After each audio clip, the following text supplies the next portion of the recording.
Hi, this is Fran with Stampendous, and I want to show you some fun tips with our Bumblebee Happy clear stamp set that you can see here. And whether you're doing A2 cards or slim cards or even the center step card that we created the template for, it all works beautifully. And then we'll actually show you how you can make some real fun spinner cards in each of these different sizes as well. If you want to see that, keep watching. So let's get started with the basics. I've got each of the stamps on a block so that it's easy to work with. And I want to show you how it fits the space for these different card sizes. And one of the easiest ways to see that is to look at the cards here.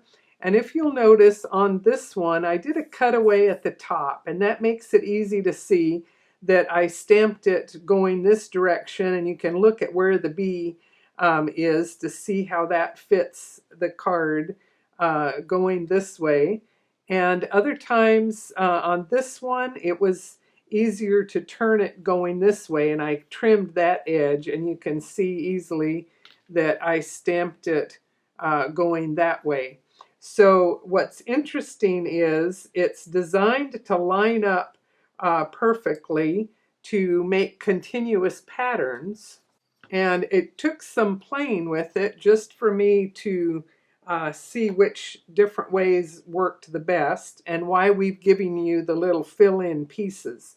So I think this is the easiest way to see that if you've, the way it comes in the package with the points at the top, if you were to stamp it again down here, you'd go, oh, it doesn't line up until you move it over a half step so that the points line up over here. So if you stamp it the second time this way, you can see that I would need to fill in on this side to have that same width going down, and it would leave another opening down here.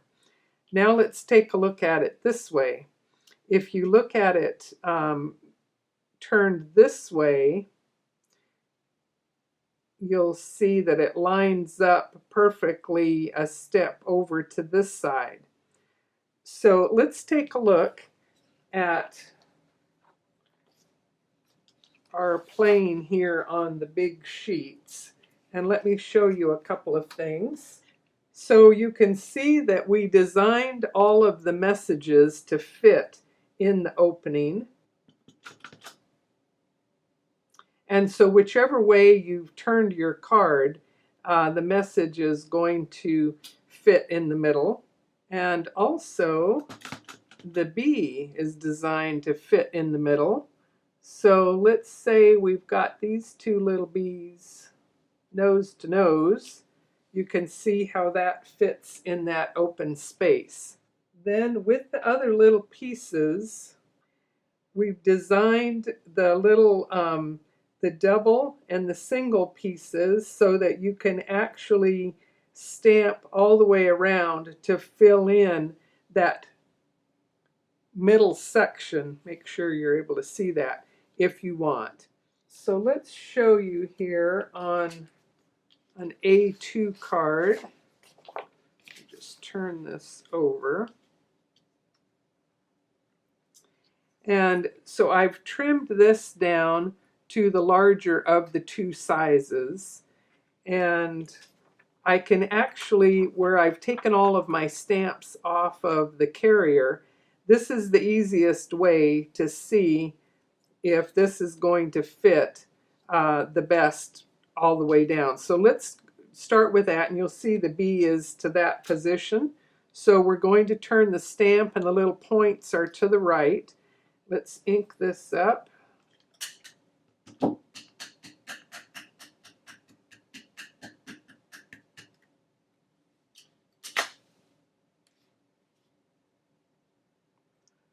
if I can stamp without getting my hair in the way.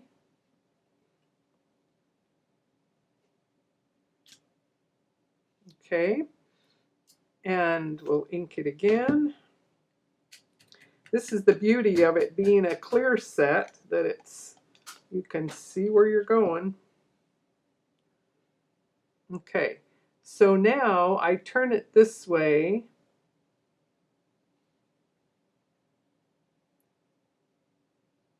And where it lines up,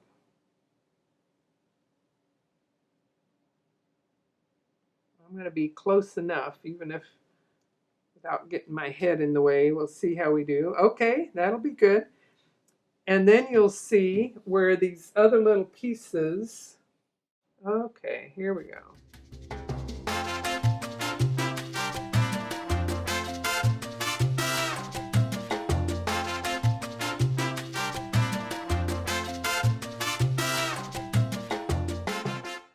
Sometimes you want to fill in this whole pattern. So this little piece is going to allow us to do that. I'm going to ink it each time.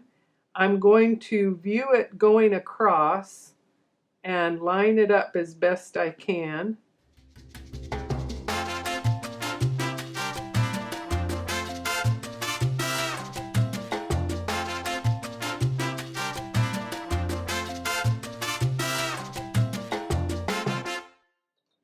Okay, so you can see it's like, if you think of it like a flower and try to get it lined up, that should work. If you miss a spot like that, you might touch up a little bit. And the other thing is that these areas have little dots and the center won't. But if you want to add some, any random little bits will help it fill in. And by the time you add more color or whatever, your eye isn't going to see the imperfections anyway. Now let's do a slim card. And I've determined my best option is to turn it with the points to the right. That puts the bee up in this side.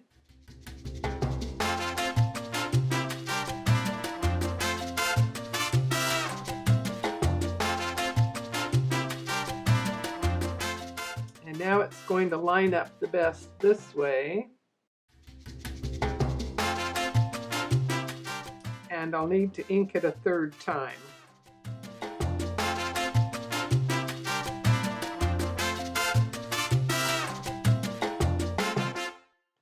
Okay, a little bit of a gap because I didn't want to get my head in it, but you can think closer and that'll help you to line it up. But not to worry, we're going to work with that anyway.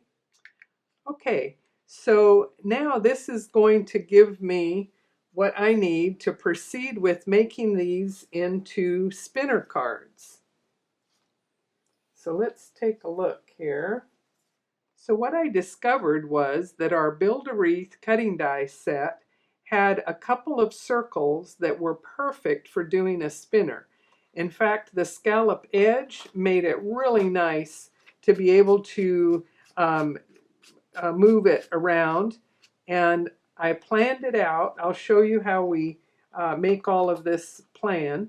And the other thing was that the smaller circle, I'm using just these two, was perfect for the middle of the beehive section there that has that opening.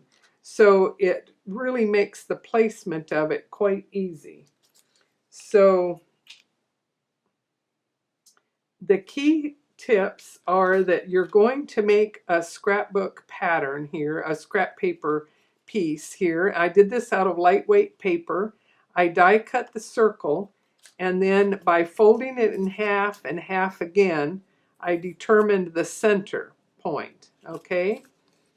And it's also very helpful to have a pointy tool to define that center, okay? So you will want to do this with scrap paper to plan out your spinner.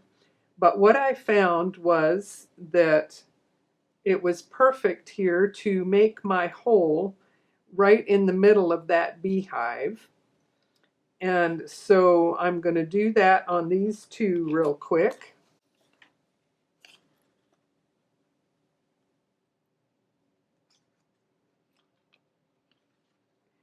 Part of what makes these two work is that this circle is about a quarter of the size of the larger scallop.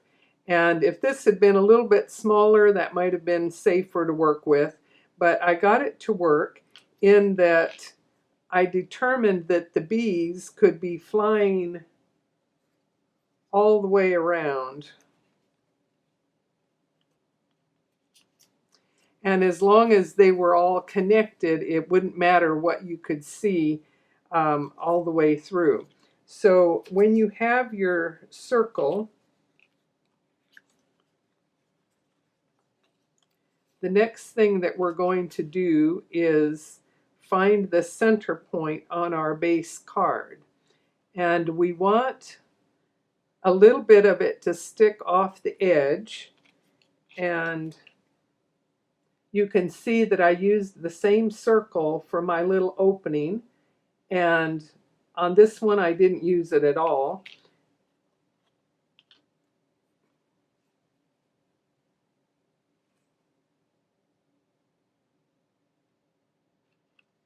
So I stamped, I die cut on some stiff paper, and this was just my practice one. Let me turn this over. And I was actually able to use this for my plan to do my stamping. So I cut one segment so that I could see a quarter of it, and I could turn my message so that it would be in view in the circle this way. And then to stamp each of the other bees by determining the circle, the center point,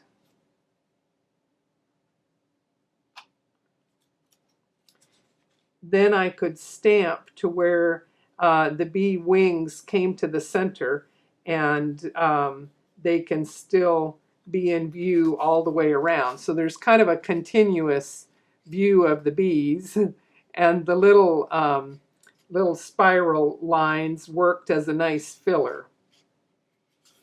So it's just the ideal set for this spinner idea here. Okay, so let's determine where this is going to be. And what I'm going to do, I'm going to put my pointer through the middle.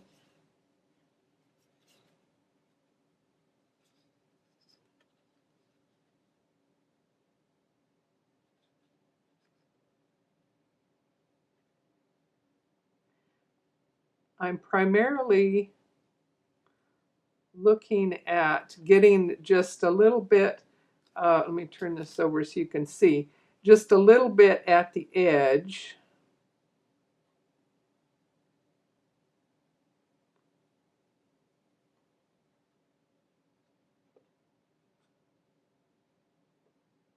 Okay, so that's fitting across the width of it.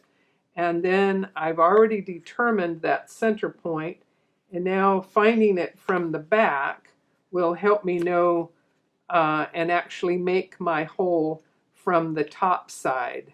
Okay, so keeping this paper simple by using the yellow, then the contrast of doing this with white, and I did some Copic marker coloring on this one.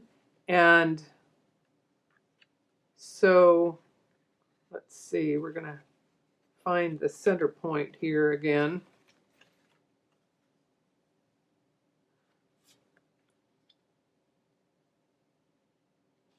I had marked it here. So I'll put my point through from the back.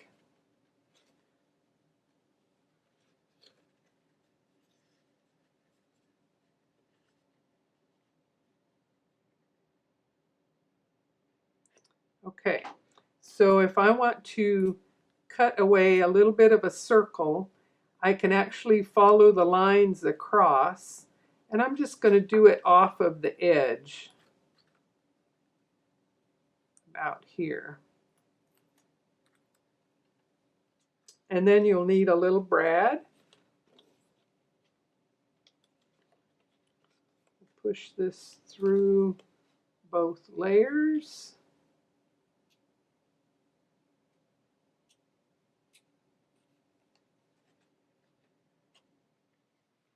open it up on the back, and we can see that the mechanism is working great.